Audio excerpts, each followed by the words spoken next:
Every door tells a story. At Love That Door, we make sure it's one of authenticity, character, and bold personality.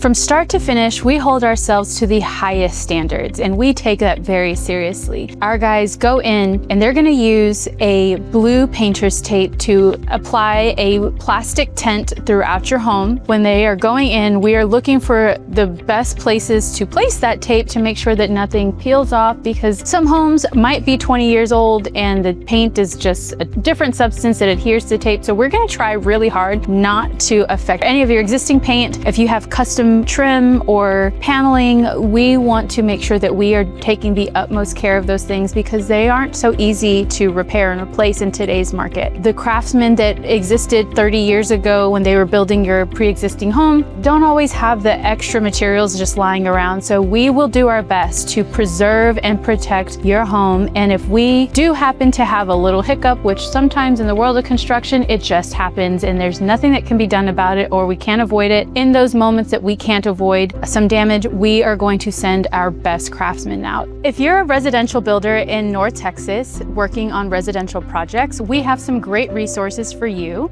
from stock inventory to preferred pricing. Please contact Love That Door today to become a verified builder with Love That Door.